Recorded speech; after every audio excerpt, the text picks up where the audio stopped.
ایک شہنشاہ جب دنیا کو فتح کرنے کے ارادے سے نکلا تو اس کا گزر افریقہ کی ایک ایسی بستی سے ہوا جو دنیا کے ہنگاموں سے دور اور بڑی پرسکون تھی۔ یہاں کے باشندوں نے جنگ کا نام تک نہ سنا تھا اور وہ فاتح اور مفتوح کے معنی سے نا آشنا تھے۔ بستی کے باشندے شہنشاہ اعظم کو مہمان کی طرح ساتھ لے کر اپنے سردار کی جھونپڑی میں پہنچے۔ سردار نے اس کا بڑی گرم جوشی سے استقبال کیا اور پھلوں سے شہنشاہ کی تواضع کی۔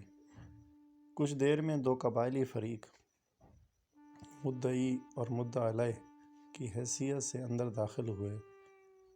سردار کی یہ جھونپڑی عدالت کا کام بھی دیتی تھی۔ مدعی نے کہا، میں نے اس شخص سے زمین کا ایک ٹکڑا خریدا تھا۔ ہل چلانے کے دوران اس میں سے خزانہ برآمد ہوا۔ میں نے یہ خزانہ اس شخص کو دینا چاہا لیکن یہ نہیں لیتا۔ میں یہ کہتا ہوں کہ یہ خزانہ میرا نہیں ہے کیونکہ میں نے اس سے صرف زمین خریدی تھی اور اسے صرف زمین کی قیمت ادا کی تھی، خزانے کی نہیں۔ مدعا علیہ نے جواب دیا، میرا ضمیر ابھی زندہ ہے، میں یہ خزانہ اس سے کس طرح لے سکتا ہوں؟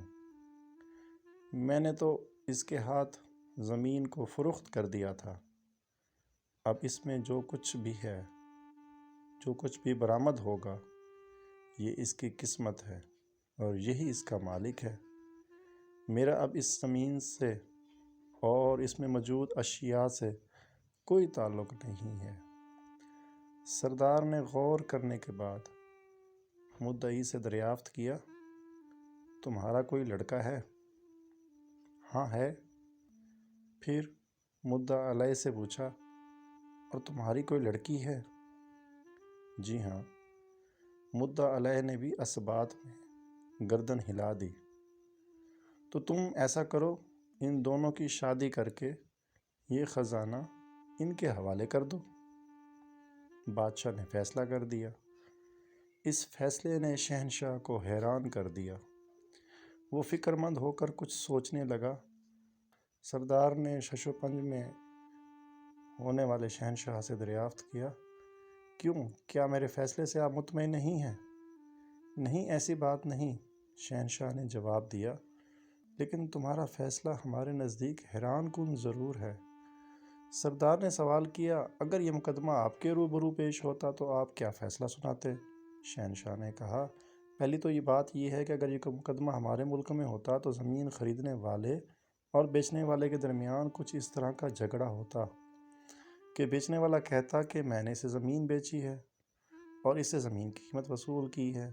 اب جب کہ خزانہ نکل آیا ہے تو اس کی قیمت تو میں نے وصول ہی نہیں کی، اس لیے یہ میرا ہے۔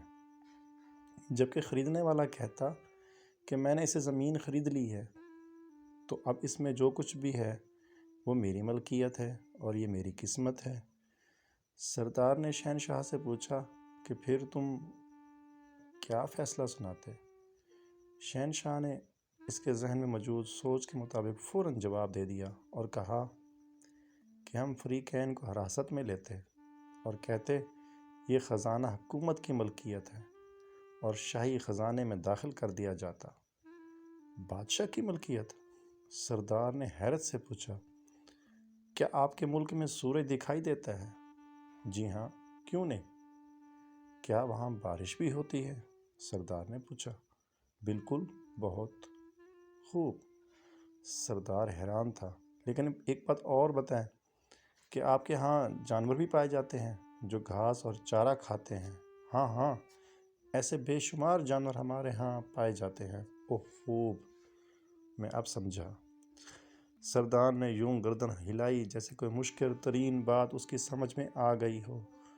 تو اس ناانصافی کی سرزمین میں شاید انہی جانوروں کے طفیل سورج روشنی دے رہا ہے اور بارش کھیتوں کو سراب کر رہی ہے۔ دوستوں، آج کل ہمارے ملک کا بھی یہی حال ہے کہ ہمیں جو رزق مل رہا ہے لگتا ہے ایسے ہی ہے کہ یہ رزق جانوروں کی ہی وجہ سے ہمیں مل رہا ہے۔ شکریہ۔